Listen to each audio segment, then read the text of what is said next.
সুপ্রিয় দর্শক, আসসালামু আলাইকুম। আজকে ওষুধের গুণে ভরা থানকুনি পাতার মজাদার একটা ভর্তা রেসিপি আপনাদের সাথে শেয়ার করব।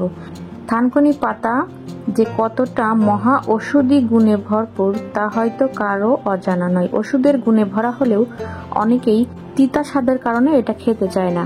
তবে আজকে আমি যেভাবে এই ভর্তাটা আপনাদের সাথে শেয়ার করে দেখাবো, এতে করে এই ভর্তাটা করলে তিতাও লাগবে না, আর এটা দিয়েই এক প্লেট ভাত অনায়াসে খেয়ে নেওয়া যাবে। আমি এখানে কিছু থানকুনি পাতা নিয়েছি আর এইগুলোকে বোটা ছাড়িয়ে আগেই ভালো করে পরিষ্কার করে ধুয়ে নিয়েছি। আর এই ভর্তাটা করতে খুবই সামান্য উপকরণ আমার লাগবে। এর জন্য আমি এখানে কিছু কাঁচামরিচ আর কিছু কাঁচা পেঁয়াজ টুকরো করে নিয়েছি। এবার একটা ব্লিন্ডারে থানকুনি পাতা সহ সবকিছু খুব ভালো মতো ব্লিন্ড করে নিতে হবে। যাদের বাসায় ব্লিন্ডার নেই তারা শিলপাটাটা পিষে নেবেন। ব্লিন্ড করার সুবিধাতে আমি এখানে সামান্য পানি দিয়ে দিচ্ছি। তো এই যে দেখেন, আমি খুব ভালো মতো ব্লিন্ডারে এটা পেস্ট করে নিয়েছি।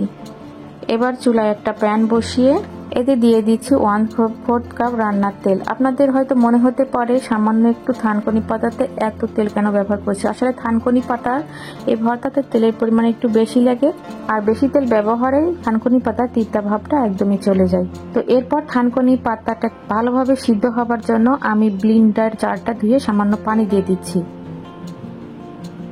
স্বাদ মতো লবণ। এরপর এটা অনবরত নেড়ে চেড়ে এটাকে 10 মিনিট ধরে আমি ভালো মতো ভেজে নেব।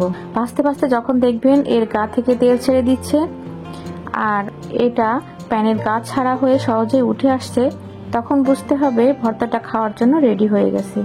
এটা হয়ে গেছে, এখন আমি আপনাদের পরিবেশন করে দেখাচ্ছি।